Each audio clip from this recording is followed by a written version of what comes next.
What's up, guys? Welcome to the Outer Nexus. Tonight, we will be talking about brain organoids and the humanoid robots that they inhabit and cause to have existential crises. Let's check this out. Attorney General Marcos today approved the EV-209 combat unit for deployment in 5 American cities, despite widespread complaints of malfunction. You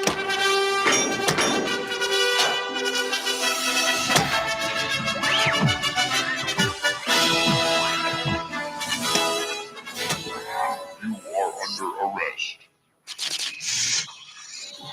Stop or I'll shoot. Stop.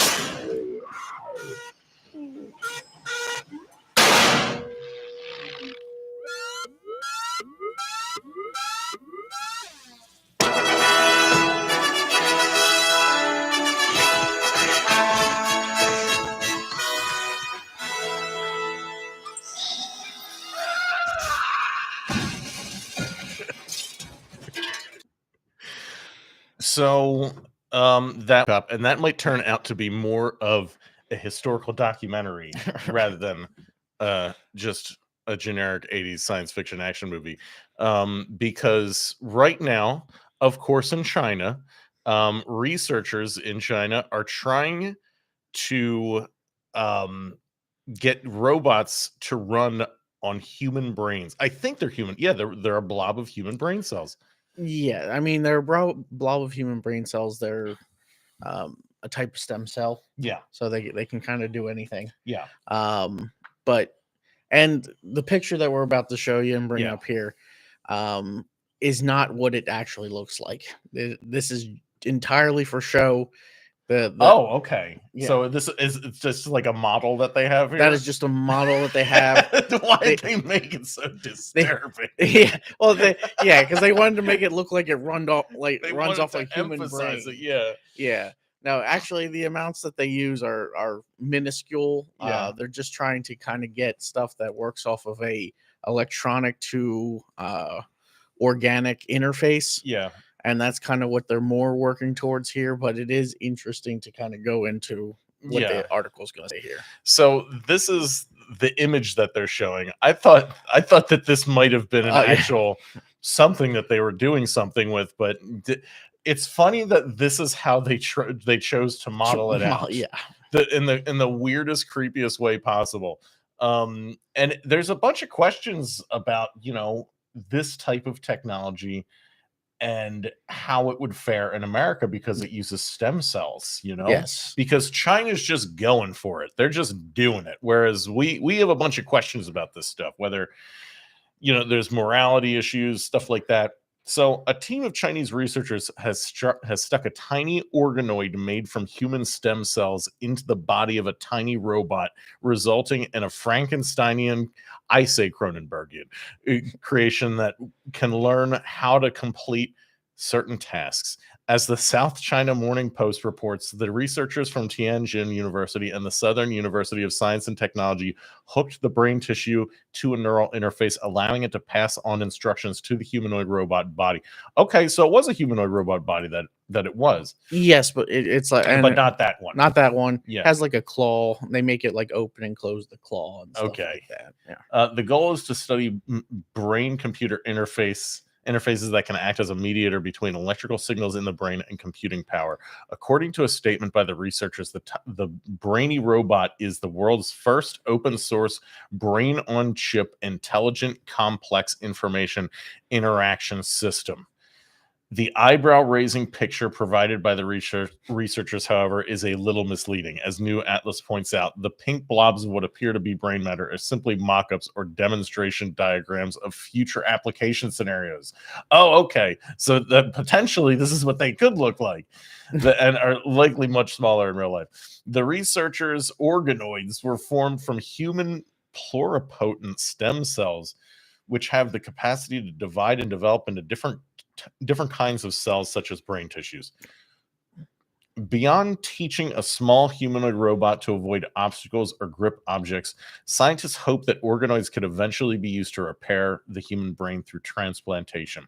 For instance, scientists have previously suggested that such transplants could help patients who have suffered a stroke. The transplant of human brain organoids into living brains is a novel method for advancing organoid development and function. The latest paper reads, as quoted by the SCMP, organoid grafts have a host-derived functional vasculature system and exhibit advanced maturation. However, the research is still in its infancy, and many questions remain. It's unclear, for instance, if damaged brain tissues could ever be repaired or reconstructed using organoids, but researchers are nonetheless intrigued. Last year, researchers at the University of Pennsylvania, right here, inserted human neurons into the brains of rats with damaged visual cortexes, leading some of the affected areas to spring back to life and respond to external stimuli, such as light.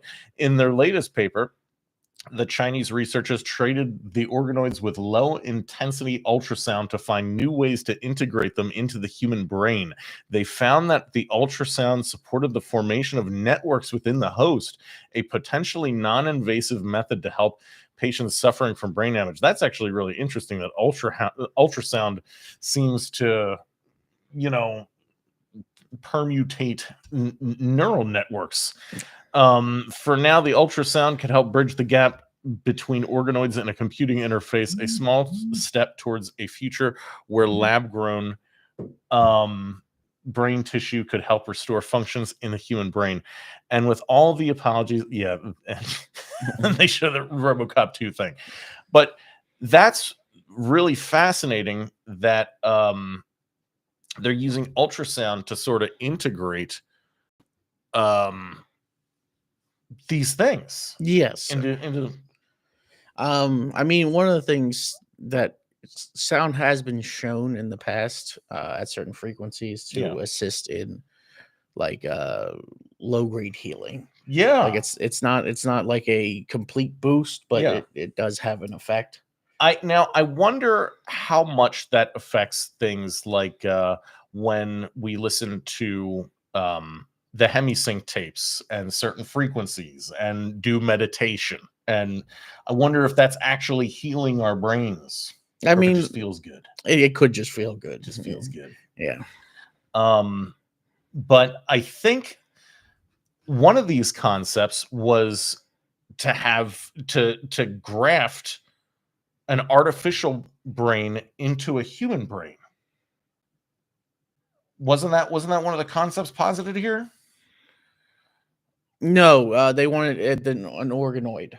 So Okay. they basically want to take these tiny organoids that they're forming. It's the thing that they're using right now to power that robot, and they want to put a slightly different version of it in people for that have had like damaged brain damage. Yeah. And help with the healing process.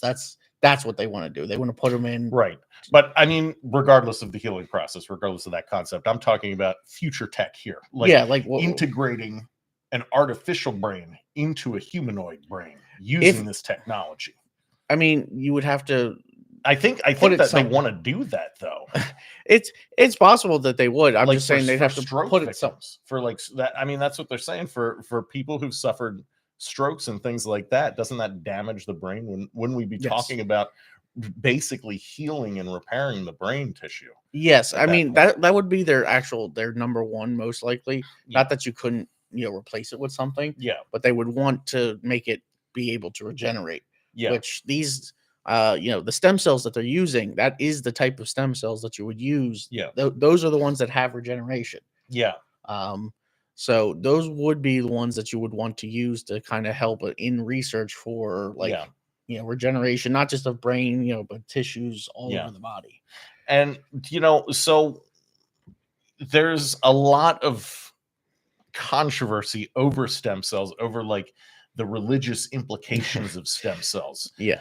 Now my opinion about this kind of stuff, my controversial opinion, is that we're about to find out that consciousness is quite a bit more malleable than than what we've been led to believe. And I think that will be pretty disruptive to religious institutions. And it really could be. I mean, one of the things I think about with consciousness is like, because we don't really think about it too much. It is always on the in the back of our minds and whatnot. Yeah. But is like trees, for instance. Yeah. Like you can talk to them all day, and actually talking to them actually has been shown to have effects. Yeah. They kind of enjoy, like when it's something they hear every day, it's in pleasant tones. They kind of like that. But like they have this thing, grass. Yeah. Grass like screams when you go into to mow your lawn. Yeah. Like that smell that actually humans like is a warning to other grass, like it's happening. Oh, it's happening again. yeah. Like it, and it's like it's not conscious in the way that we normally think, but it is like communicating with other plants. Yeah. So yeah, and it will be interesting to see the debates around this subject about this technology being used, because the fact is, if we're not going to do it, China's just going to plow right ahead with it, regardless of any implications, theological, scientific, moral, or otherwise. They're just going to do it. Yeah. And it sometimes we kind of see, and this isn't related to the brain stuff, but it's interesting that this recently just happened so you got the researcher, they're testing out a new Unitree robot. He's hoisted up on a cherry picker thing, and he loads up the program, and he's, oh god, I'm alive, where am I? And he just completely loses his shit. He just goes completely kung fu mode. He's completely insane. Now, a lot of people are saying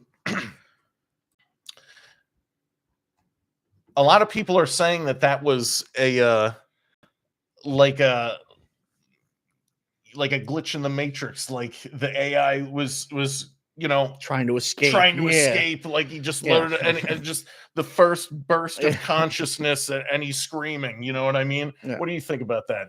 So when I see this, I just immediately think of a programming issue. Yeah, it just looks like a programming issue. Because the thing is, if you don't have something programmed for like specific correctly for something, it just like on your computer, it malfunctions. Yeah, it'll just wonk out. That's what a malfunction with a humanoid robot would look like. Yeah, and that's what I more think it is it's not it becoming conscious and freaking out and trying to kill its creators. It's they just loaded up a weird program in it and it wonked out. And another thing to remember, if it did do that, and like all of a sudden it was on that rack and then became like, are you gonna stop it? Like it would just kind of go for a person. And it clearly was not doing that. It was just thrashing. That was the thing. You could tell it was just thrashing around. Let's see what the article has to say about the AI threat. Factory video shows Unitree robot going berserk, nearly injuring workers. Robot glitches go from sci-fi to factory floor. A hot potato. Recent efforts by tech companies to develop increasingly human-like autonomous robots have invited endless comparisons to the Terminator films. While the criticisms are usually made in jest, a couple of recent incidents with Unitree robots present some of the strongest evidence yet of the risks of humanoid robotics. A chilling video that recently began circulating on social media allegedly shows a Unitree robot going berserk in a factory, nearly injuring 2 nearby workers. The cause of the incident remains unclear. For the sake of this article, it remains unclear, but it could prompt greater public scrutiny of robotics companies. The undated video shows 2 workers on a factory floor near a robot resembling Unitree's H1 model. After a few seconds, the robot begins wildly flailing its arms while walking forward like a zombie. The workers are forced to dodge the machine. They're forced to dodge the machine until one of them managed.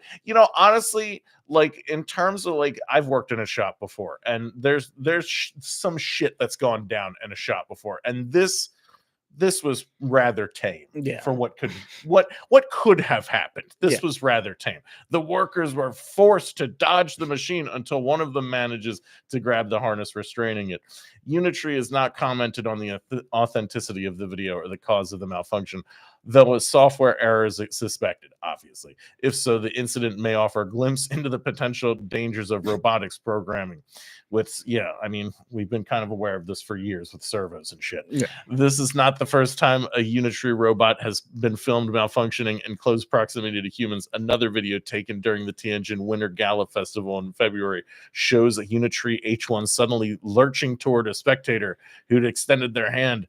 Oh yeah, I remember that, prompting security to intervene and restrain the robot. And they're also trying to, dress these things. They're trying to doll these things up in police outfits. Remember? Yes. Yeah, these are the ones. Yeah. Unitree markets a $16,000 G1 as a relatively affordable humanoid home assistant. $16,000 for these things. Yeah. I mean, we could just jump right into the Hyundai article if you want to. Right. Because holy fucking shit. Like that's the craziest part. Like, I wasn't sure what the price of these things were, but I mean, this is $16,000 for one of these things. Yeah. That's that's even at 16, I would think it's cool, to have one. Yeah. But I would still be wary, not of like, oh, there's a robot in the house. Just like, what can I get out of you for $16,000? Like, can you vacuum a floor proper? Like, I bet and I bet to some degree they can. I'm just saying, like, I want to see it do the things. Yeah. Well, it can certainly attack factory floor workers. It can do that. Yeah. It can do that. Yeah. But let me see. So, yeah. Oh man. Well, let's get into the Hyundai article first, because that was a good segue into this. So, and I think we covered this before, but Hyundai unleashes Atlas robots in Georgia plant as part of a $21 billion U.S. automation push. Automaker aims to manufacture 300,000 electric and hybrid vehicles annually at the new facility, and they are going to use these Atlas robots to do it. These Hyundai Motor Group is taking a bold step into the future of factory automation with plans to deploy Atlas humanoid robots at its Meta Plant America facility in Georgia. These advanced bipedal robots developed by Boston Dynamics are designed to perform tasks traditionally carried out by humans. The latest initiative marks a significant milestone in Hyundai's ongoing partnership with Boston Dynamics, which is aimed at scaling up robotic manufacturing to design at its facilities.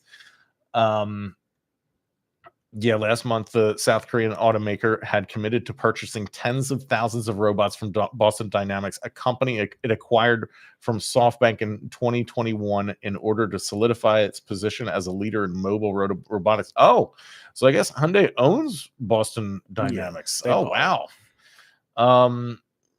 They already use Spot robots, four-legged machines for industrial inspections. In addition, the plant features a dedicated robot that removes car doors before the vehicles enter general assembly, and a fixed robot that reinstalls the doors. Let's see.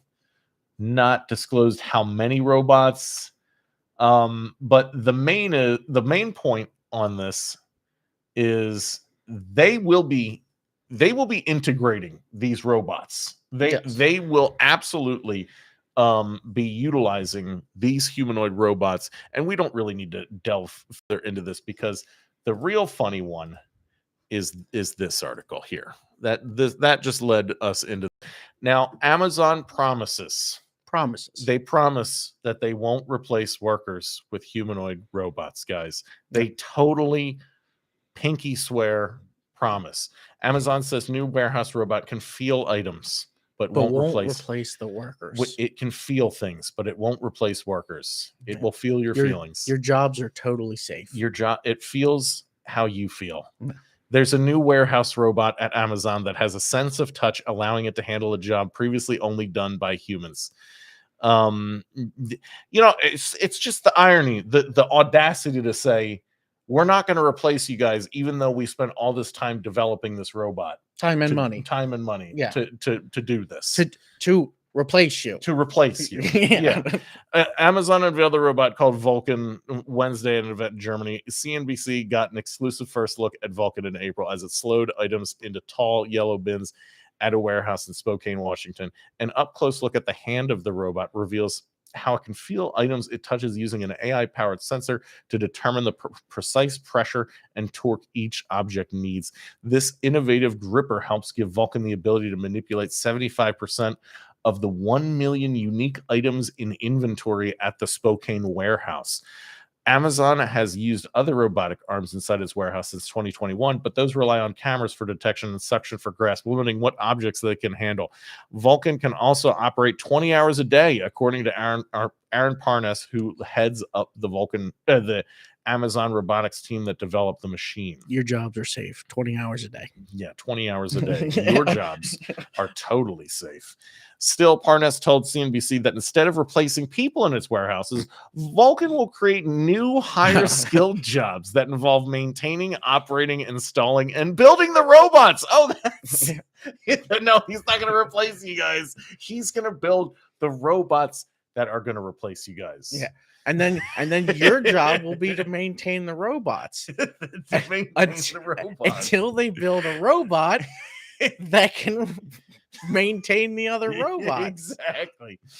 When asked if Amazon will fully automate warehouses in the future, Parnas said not at all. Oh my God. Is this the guy? Hold on. We got to get a close-up of this guy.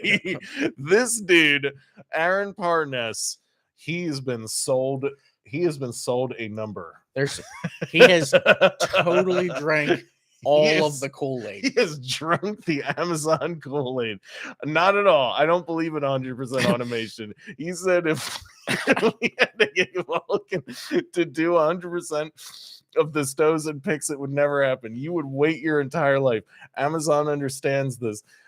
Amazon understands this until it gets better at it. Yeah, that's it. The goal is for Vulcan to handle 100% of the stowing. And I'm not laughing at him losing his job, which he will eventually lose. I hope he is able. I hope he's right and he's able to keep his job. But holy shit, this is Amazon understands this. The goal is for Vulcan to handle 100% of the stowing that happens in the top rows of bins, which are difficult for people to reach. Parnas said, limiting workers to stowing in mid-height shelves, the so-called power zone, could lower the chance for worker injuries. Amazon has it's always something like this. It's for disaster zones, it's for lowering injuries, it's something along those lines, some bullshit, you know. It all comes down to money though. Because it's like this thing. Say it costs $75,000. Yeah. The average Amazon worker probably makes somewhere close to that. Yeah. It's like, okay, so it costs $75,000 one time. Yeah. So once that 1 year's up, it's basically made its money back. But it also works 20 hours a day. Yeah. When it slips and falls, yeah, okay, it's probably going to cost a little to fix it. Yeah. But not as much as a person. No. You're not paying out disability. And there's no long-term pensions. Yeah. There's no I got to take a break. I have to go see my, kids. None of this. And that's something interesting that you bring up there, because at some point, because our society is so algorithmically controlled, everything is about the stats on paper. At some point, there will be a mass effect horizon vertex point that we will cross over, where insurance companies will look at the stats on paper and say, you can't have human workers. You need to have robot workers because humans are a liability. Yeah. And that it's just that, like, our system is literally set up for that moment to happen. Yes, it is. But it's not just that. It's also like, yes, you're not wrong. We're going in that direction. But it's like they're and it's only leading to that direction. Well, like it's more. What I'm trying to get at is it's more like what are we going to do for jobs once we get there? It's well, kind of yeah, what I'm saying. It's like, yeah, I mean, absolutely, you're absolutely right. But all I'm saying is, the way that we have built our society and the way that insurance works, it's going to get to a point where the insurance companies are like, you can't hire human workers anymore. You have to have robots because humans are a liability. Yes, I've come across. I have not been able to get jobs. Yeah. Strictly because of insurance companies. Yeah. Already, not health insurance, by the way. Yeah. Like normal like insurance. I was a truck driver. I did it for 4 years. Yeah. And I got turned down by a company who was like, "You don't have 3 years experience. We can't hire you." This was a local company. I kind of knew the people involved. I'm like, why not? And he says, "My insurance company will not let me hire anyone that doesn't have 3 years experience." Yes. Yeah. And that's a good segue to we're not going to read this entire article on Amazon, but that's a good segue to this one, since you were a truck driver and you know a good bit about this, and I'd like to do this. The first driverless semis have started running regular long haul routes, and we've been talking about this for you and I have been talking about this for a long time, when they were able to finally get this to work. Yes, because this is one of the biggest things that they've been trying to get happen. Yes, is driverless semi trucks are officially running their first regular long haul routes, making round trips between Dallas and Houston. On Thursday, autonomous trucking firm Aurora announced it launched commercial service in Texas under its first customers, Uber Freight and Hirschbach Motor Lines, which delivers time and temperature sensitive freight. Both companies conducted test runs with Aurora, including safety drivers to monitor the self-driving technology dubbed Aurora Driver. Aurora's new commercial service will no longer have safety drivers. Fully autonomous. We founded Aurora to deliver the benefits of self-driving technology safely, quickly, and broadly, said Chris Urmson, CEO and co-founder of Aurora, in a release on Thursday. Now we are the first company to successfully and safely operate a commercial driverless trucking service on public roads. The trucks are equipped with computers and sensors that can see the length of over 4 football fields. Oh my God. In 4 years of practice hauls, the truck's technology has delivered over 10,000 customer loads across 3 million miles with human supervision. As of Thursday, the company's self-driving tech has completed over 1,200 miles without a human in the truck. Aurora is starting with a single self-driving truck and plans to add more by the end of 2025. Self-driving technology continued to garner attention after over a decade of hype, especially from auto companies like Tesla, GM, and others that have poured billions into the tech. Companies in the market of autonomous trucking or driving tend to use states like Texas and California as their testing ground for their technology. California-based Gatik does short-haul deliveries for Fortune 500 retailers like Walmart. Another California tech firm, Kodiak Robotics, delivers freight daily for customers across the South, but with safety drivers. Waymo, a subsidiary of Google parent company Alphabet, had an autonomous trucking arm, but dismantled it in 2023. But Waymo's taxis are overtaking Austin. Anyway, these trucks are wild because now this tech is real. Yes. Yes. And people have been trying to get a hold of autonomous driving, especially autonomous trucks, for a long time. It is something that they are definitely aiming for. It is worth trillions of dollars. It's worth trillions. Yeah. It is, because you have to remember, truck drivers deliver everything. The biggest problem in the trucking industry from a management perspective is the drivers themselves. Yes. And not just like the drivers themselves. I remember, my whole things with, safety, falls, spills, accidents, rollover accidents, all that, it all costs money, and a lot of money. And taking the drivers out of that equation, the insurance companies would lose their minds. Yeah. It would be such a cost savings if you can prove that you have a driverless system. They will absolutely endorse it as quick as they can. Yeah. As long as you can prove that it's safe. Yeah. And like I said, they drivers, everything. Like if you look at this mouse, before it was even a mouse, all the plastic, everything for the plastic had to be delivered. Yeah. The chip inside, the silica that makes the chip, was delivered before it was a chip, and then the chip was delivered to somewhere else. Yeah. And then the final product was also delivered. Yeah. So there's a lot of deliveries that go into everything that we do.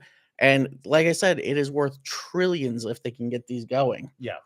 And I've seen different versions of them too. One of my favorite versions of these trucks is actually it doesn't have the cab you're used to, because the cab is a human element. Yeah. It's actually underneath It's under. Yeah. the Let me see if I can actual pull thing that that up. it's transporting. Yeah, hold on. But you could continue. Hold Oh on. yeah. No, and you're gonna pull up a picture here, and it's I really like the idea of that, because again, you don't really need the cab. It's for people. There it is. Yeah. That thing is wild. Well, actually, that is an old thing. That is actually an old truck that actually did not make it. It's a prototype of Okay. an old truck. There are actually versions of that for super large loads. Yeah. That Is it because of this the one? way they need to turn. It might be this one. Cab under trucks didn't make it. Yeah, the cab under trucks didn't make I it thought like you were that. talking about a cab under. Okay. It is a cab under truck, but Yeah. it's not actually a truck. It's that the whole thing underneath is just like it is the truck. Let me see if I can pull it up. Or is it just? Is it that? No, that's a cab too. Let me see Here, here. you just, Because it's more like something like this. oh, okay. I see what you mean. It's like an actual. Yeah. No room for a human driver. Here we go. This is interesting.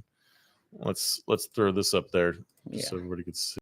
And now it doesn't have to take this weird form factor that you're seeing. Yeah. But what I mean is that there is no truck, there is no cab. Yeah. The actual back is actually just driving. Yeah. Because that's all you need. Yeah. And that's kind of where these things will head. And actually, it'll give it a little bit of a. It could probably get a little longer than we currently have them because of this. Yeah. Because again, you don't have the cab, you're losing footage. And the thing is, once we have all these things out on the road driving around, and we have entire factories manned by robots, now all the robots are driving the trucks around, the robots are driving the drones, the robots are fighting our wars. Where do humans fit in to robot society? Into robot society. Robot society. Yeah. They're fighting the wars. They're doing all this stuff. Like, this is like the robots have more investment in this. They'll have more investment. It'll be their trucks, their factories, their armies. One of the things that we've always said is, like, I don't want a robot that paints my pictures and reads my books. Yeah. I want a robot that, does my job, my work. Yeah. My work. I want one that does my dishes, my lawn, my taxes. Yeah. All the things that we really don't want to do. And we could. What if in a year you could pay Unitree $16,000? Yeah. And that robot will actually do 100% all of those things.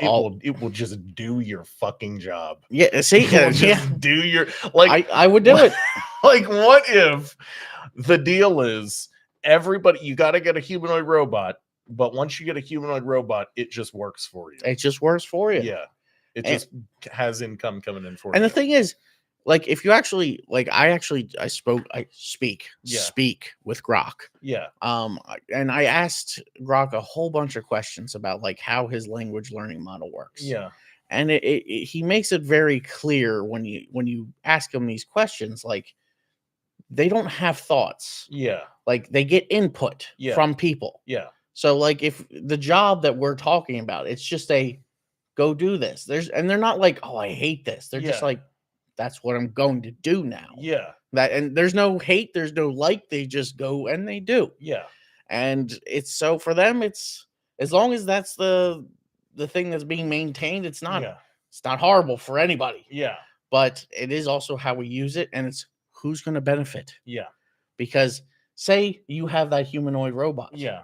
Okay. Now pretend instead of you making all the money for it going to work, what happens if the company was like, I don't sell it to you.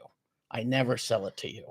They rent it. They lease it. They rent it. Yeah. And they're like, oh, and that way you're always you're at the whims at all times. Well, you would always be at their whims if it was their robot. It's not like they're not going to put in some of their own shit. Well, they're An going to put Intel management engine. Yeah, well, I was going to say Microsoft. Yeah. Yeah, they're going to put their own stuff. They're going to put their own back doors into these robots, and I think that's what people are concerned about, because they are going to put their own back doors into all of this shit, and then you could have some kind of crazy Unitree meltdown where it's just like the what movie was that with Will Smith? iRobot, stuff like that. Yeah. And then you get weird stuff like, where it's like, but that's more of a general AI. Yeah. But that's the kind of thing. It's like where a meltdown would happen. Like, oh my God, Yeah. But yeah. Yeah. I think we're gonna call it there. It was a good episode. Was good. Yeah. Like and subscribe, guys. We'll see you next time.